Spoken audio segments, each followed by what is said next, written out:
नमस्कार आदाब दोस्तों, स्वागत है आपका घोसी लाइव में।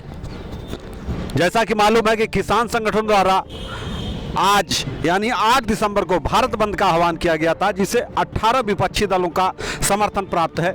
इसी कड़ी में प्रशासन कल रात से ही मुस्तैद था, जहां कल देर शाम सपा के 13 कार्यकर्ताओं को गिरफ्तार कर जेल भेजा गया। वहीं कांग्रेस नेताओं की भी धरपकड़ के लिए उनके संभावित ठिकानों पर छापे मारे गए और अल सुबह कांग्रेस पार्टी के उपचुनाव के पूर्व विधानसभा प्रत्याशी रहे राजमंगल यादव को उनके घर पहुंचकर होम अरेस्ट कर उन्हें नजरबंद किया गया।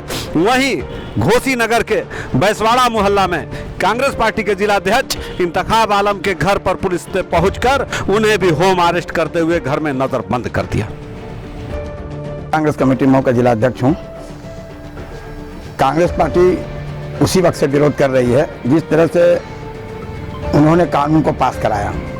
जो काले कानून को जिस तरह से उन्होंने सांसद से पास कराकर राज्यसभा में उन्होंने प्रक्रिया अपनाई, उसमें सारे विपक्ष पार्टियों का ये थी चर्चा हो रही थी कि 3 कानून पे हमें एतराज़ है, वो 3 कानून पे संशोधन होना चाहिए। लेकिन इस समय की वर्तमान हिटलरशाही सरकार, मोदी सरकार ने उसका कुछ सुना नहीं और जबरन उसने जो है कानून को पास कर दिया, यहाँ तक कि चर्चा भी नहीं होने दिया।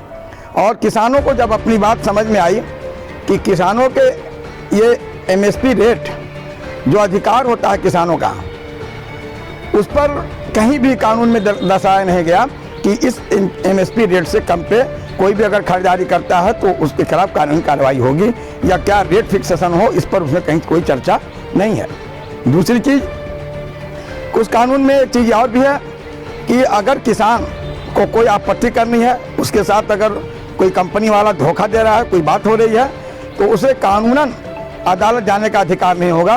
वो एक बहुत ही मामूली स्तर का एसडीएम उसकी सुनवाई करेगा उस तहसील स्तर पे, जिसका इतने बड़े बड़े जो कंपनियां हैं, अडानी है, रिलायंस जैसे लोग हैं, उसके सीए और उसके यहाँ के जो अधिकारी होंगे जो कि सुनने को तैयार नहीं होंगे। एसडीएम जैसे अधिकारी का क्या कौन सुनेगा? जब प्रधानमंत्री देश का अडानी और अंबानी के सामने, उनके सामने हाथ जोड़कर खड़े होते हैं, उनकी पत्नियों के साथ खड़े होकर हंस के बोलते हैं, तो अब स्वाभाविक चीज़ है कि उनके कर्मचारी एसडीएम जैसे अधिकारियों को क्या समझेंगे।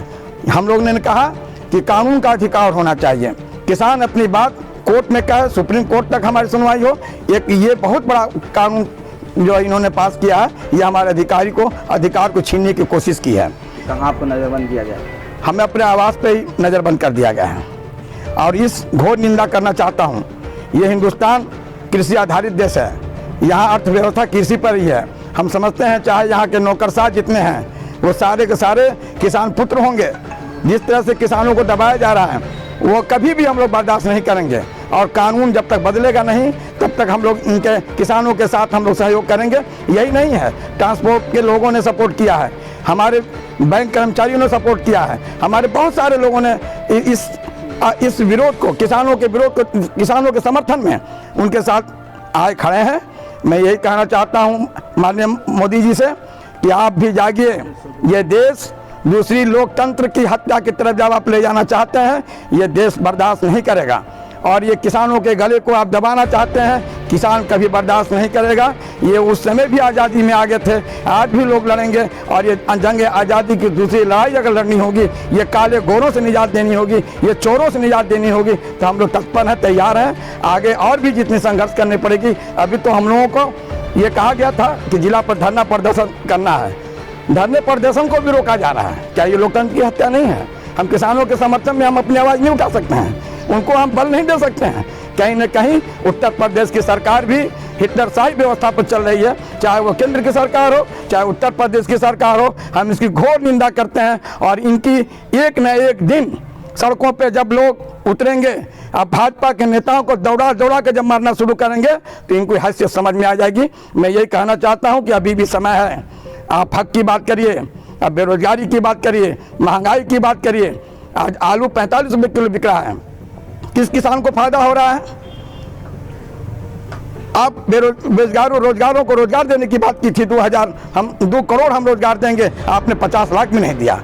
आपने कहा कि हम 15-15 लाख रुपया देंगे, कहीं कुछ नहीं है। और दुर्भाग्य है देश की जनता अमित शाह जैसे लोग बोलते हैं कि हमने ये चुनाव जीतने के लिए बोला था, और जनता को समझ में नहीं आ रही है। एक न दिन जनता जरूर जागेगी और अपने हक की लड़ाई के लिए रोड पे आएगी। इन्हीं सब बातों के साथ मैं अपने किसानों को कहना चाहता हूं कि जब तक आपका कानून का ये कानून का बदलाव नहीं होगा, तब तक सारे विपक्षी दल आज विरोध में हैं। सारे देश के संगठित क्षेत्र जो कि